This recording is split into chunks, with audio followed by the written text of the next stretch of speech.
Oke,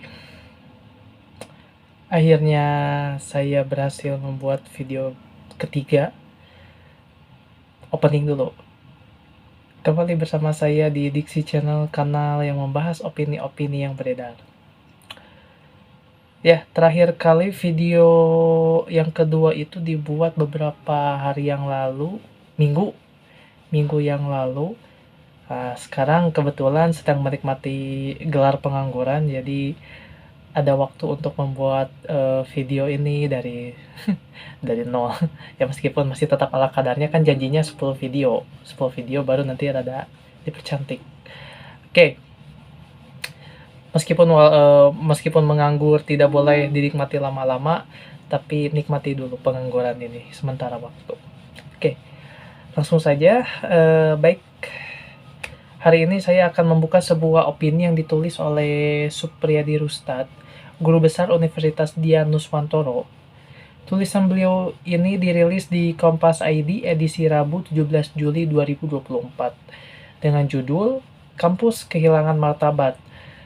Beberapa video yang terakhir juga kita ngebahas soal dunia perkampusan. Sekarang masih ada perkampusan. Sebenarnya banyak sih opini yang bisa saya pilih, tapi kebetulan ini menarik juga dan lanjut dari yang kemarin mungkin ya.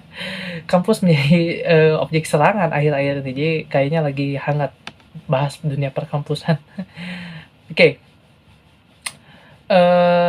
bisa langsung saja kita ke bagian utamanya. Oke, pada bagian awal, pembukaannya saja ini langsung ngasih tusukan, cus gitu. Kalimat pembukaannya bunyinya kayak gini. Maraknya guru besar abal-abal yang diberitakan akhir-akhir ini menunjukkan martabat perguruan tinggi telah runtuh, jauh dari kesan terhormat, baik dari segi etik, hukum, maupun politik. Nah, kenapa hal ini bisa menjadi gagasan utama di opini ini? Ingatlah, kasus yang sempat menarik perhatian kita beberapa waktu lalu, di mana seorang dosen bisa menghasilkan sebuah jurnal ilmiah hingga puluhan bahkan ratusan karya dalam 1 tahun. Saya kasih contoh, misalnya tahun 2024 baru berjalan 4 bulan dan seseorang bernama Kumbadikdowi Seiso sudah mencatatkan namanya di 160 publikasi ilmiah di Google Scholar. Seorang mahasiswa Universitas Nasional UNAS mengaku diminta menuliskan artikel menyertakan nama dosen di artikel ilmiahnya. Padahal dosen itu tak berkontribusi dalam proses penyusunannya. Ini dikutip di Tempo. Lalu ada dosen Fakultas Ilmu Pendidikan dan Psikologi Universitas Negeri Semarang UNES, Edi Subhan, menyebut Kementerian Pendidikan, Kebudayaan, Riset dan Teknologi perlu membentuk tim khusus untuk menangani dugaan pencatutan nama dosen Universitas Malaysia Terengganu. Nah, ada yang mencatut juga. Oke. Kini ada lagi persoalan di mana persengkongkolan para beliau menyebutnya pesohor tanah air dengan pemimpin kampus. Siapa tuh? Oke, beberapa waktu lalu sempat diulas juga di Bocor Alus. Oke, Ketua MPR RI Bambang Susatyo alias Bamsud saat ini sedang mempersiapkan diri menjadi calon guru besar. Ia mengatakan bahwa alasannya gigih mengajukan gelar sebagai guru besar lantaran ingin fokus mengabdi di dunia pendidikan. Masa di politik terus, ujar Bamsud kepada Tempo Selasa 25 Juni 2024. Hantu tiba heula gitunya. Oke. Nah, itu menjadi sorotan utama dalam opini beliau di sini. Oke. Tanpa basa-basi, beliau langsung menganalogikan tindakan ini dengan sebuah idiom. Mungkin Bapak Ibu mengenalnya, pemirsa mengenalnya, yaitu kambing conge. Itu penggambaran untuk seorang suruhan.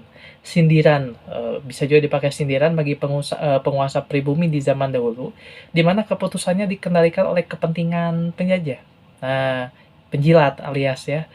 Menurutnya, budaya semacam ini tuh justru terwariskan hingga kini dan diimplementasikan oleh kalangan terpelajar. Jadi terwariskan sekarang dan semakin melebar ke sayap-sayap akademisi gitu ya. Tidak tergerak hatinya para akademisi ini dalam pengambilan keputusannya tidak menggerakkan hati nuraninya. Bahkan keputusan yang diambil kerap berseberangan dengan hati nuraninya dan keilmuannya sendiri. Alih-alih berpikir secara komprehensif, justru para akademisi hanya menunggu sinyal dari luar kampus. Sinyal dari luar kampus. Oke. Oke, Kambing Chong ya, yang beliau maksud, baginya justru malah akrab dengan tokoh antagonis. Ia pun mencontohkan perilaku ini seperti sosok yang bengis terhadap bawahannya dengan memecat, misalnya contoh ada kasus memecat dosen tanpa alasan yang jelas di salah satu kampus di tanah air. Ia telah memberikan ketidakadilan di kampusnya dan mungkin di kasus-kasus di tempat yang lain. Ia pun melanjutkan kritiknya dengan menilai bahwa mereka-mereka ini tidak peduli dengan karir dosen yang tersenggal puluhan tahun, tetapi tergopoh menyambut hangat hadirnya para penerobos akademik dari luar kampus. Siapa tuh? Siapa tuh yang dari luar kampus? Nyenggol-nyenggol luar kampus tuh siapa ya? Cuma tadi udah di spoiler itu. Wah, orang. Oke, mereka selalu saja menarik keuntungan dari situasi seperti ini. Ia pun menganalogikan persoalan ini seperti para penguasa pribumi yang menilap gaji pekerja tanam paksa di zamannya Dendels, Van den Bosch gitu ya. Nah, mulai nih, ya, salah satu permasalahan yang diangkat adalah jurnal abal-abal alias jurnal predator. Ini salah satu yang menjadi permasalahan utama yang diangkat dalam opini ini. Yang sejauh ini yang kita ketahui berdasarkan peraturan rektor nomor 2 tahun 2020. Sebelum kita mengenal tentang dunia perjurnal predatoran, kita harus membaca peraturan rektor nomor 2 tahun 2020 terkait jurnal dan penerbitan penerbit predator. Apa itu? Pertama, jurnal predator adalah jurnal internasional yang di dalam proses penerbitannya tidak didapati proses peninjauan ilmiah atas naskah yang bisa dipertanggungjawabkan dan atau jurnal internasional yang telah terindikasi dalam definisi universitas sebagai jurnal yang kualitasnya diragukan. Sedangkan penerbit predator adalah penerbit karya ilmiah yang di dalam proses penerbitannya tidak kedapatan proses peninjauan ilmiah atau naskah yang bisa dipertanggungjawabkan dan atau penerbit yang telah terindikasi dalam definisi universitas sebagai penerbit yang kualitasnya diragukan. Nah, ada beberapa ciri jurnal atau penerbit predator yang telah saya kumpulkan. Di antaranya satu, peer review yang minim. Jadi pengecekannya minim. Oke. Nah, ini sih yang menjadi salah satu hal yang patut dicurigai, yaitu biaya penerbitan yang mahal. Lalu berikutnya adalah editorial board yang mencurigakan. Terbitannya sering banget dan memuat banyak sekali artikel dalam sekali terbit. Nama jurnal mirip dengan nama jurnal lain yang bereputasi, sehingga peneliti sering terkecoh. Misalnya ada jurnal Onet, ini namanya Onot misalnya ada ya. Agak mengkecoh dari huruf vokalnya gitu ya. Oke, berikutnya ada terdapat banyak kesalahan seperti typo, cara pengutipan, penulisan referensi, kesalahan gramatikal hingga substansi. Proses editing dan layouting tidak prudent juga dan terkesan serampangan. Ini salah satu menjadi ciri kalau penerbit atau jurnal predator itu ada ya. Lalu berikutnya adalah isi jurnal tidak sesuai dengan scope atau cakupannya. Artikel yang dimuat memuat berbagai macam disiplin ilmu. Jadi dalam satu jurnal itu nanti artikelnya ada artikel bidang apa. Nah, itu patut dicurigai. Oke. Jurnal predator tidak melakukan proses review maupun proses penyuntingan dengan baik dan benar. Itu salah satu dampak juga ciri dari jurnal predator. Seringkali jurnal ini langsung memangsa para penulis dengan cara membebankan biaya publikasi dengan janji manuskrip akan diterbitkan dengan segera. Oh, biasanya butuh waktu lama, ini langsung janji akan diterbitkan. Gitu. Namanya juga predator itu ya. Oke, nah tapi di sini Anda juga bisa mawas diri dengan cara mengetahui daftar jurnal maupun penerbit yang besar kemungkinannya predator. Ada situs yang tersedia, ada predatoryjournals.com, tapi saya sudah mencobanya dan di server Indonesia mungkin ya tidak bisa diakses, tapi ada satu, belslist.net. bellslist.net. Nah, itu mungkin bisa dipakai karena tadi sudah saya coba dan bisa. Jurnal Predator menjadi solusi bagi akademisi nakal untuk mencapai syarat guru besar.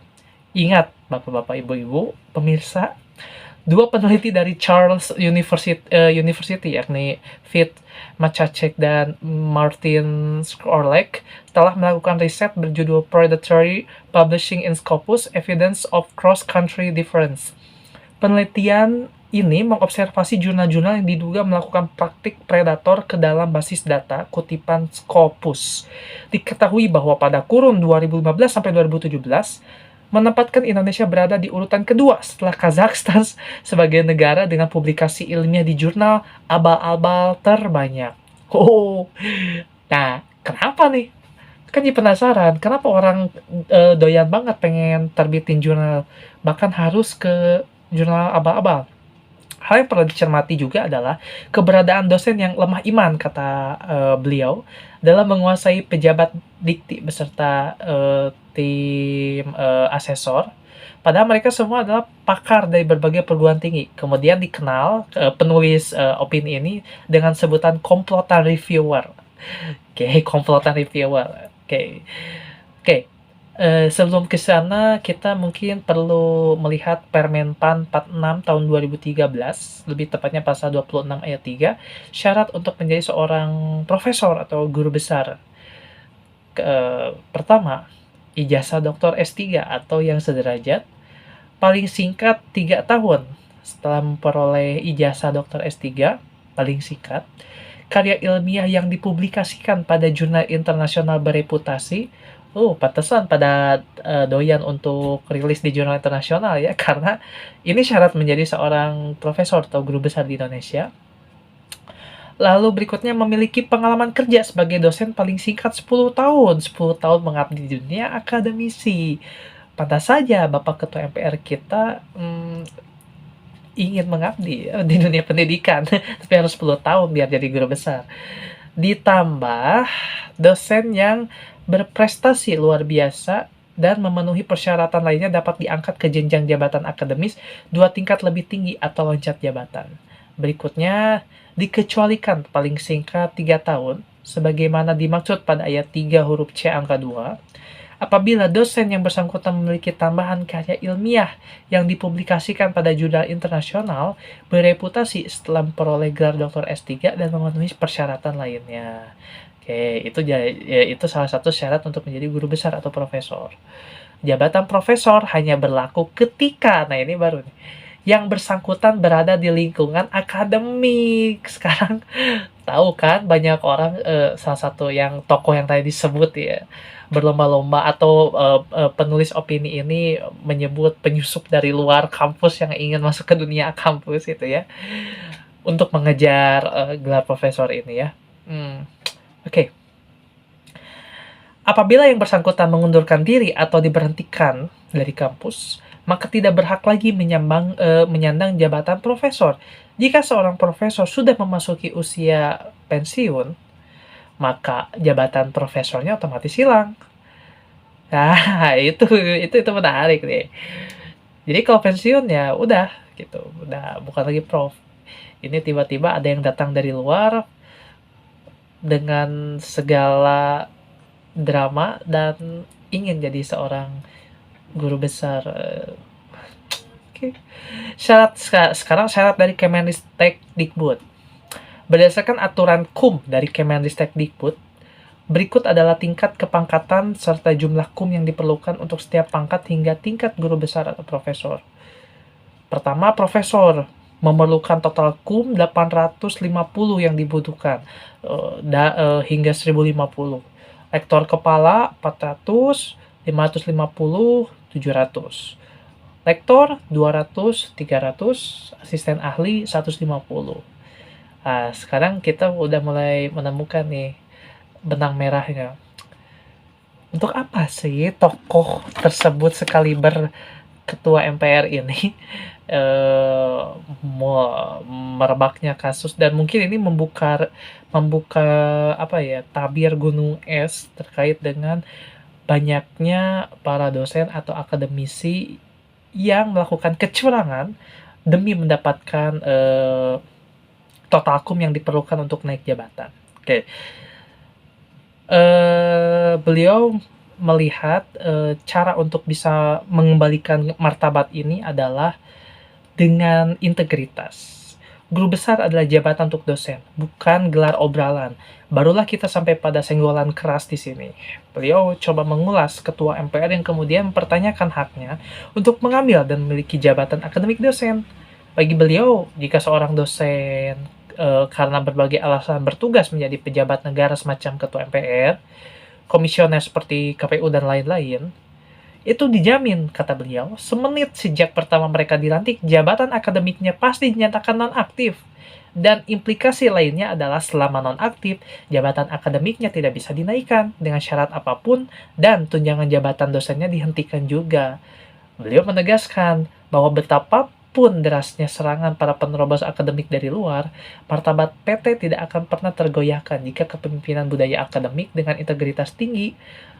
Balik lagi, kambing conge masih bercokol. Oke, itu jadi permasalahan utama di dunia akademik Indonesia, terutama di perguruan tinggi, terkait dengan dosen-dosen yang ingin secara instan naik jabatan, terutama ke guru besar ya, dengan cara mencurangi mencurangi dunia akademis, misalnya dengan rilis jurnal ilmiah lah, yang sampai kuartal pertama tadi di Tempo juga ada, itu kuartal pertama bisa sampai 160 publikasi.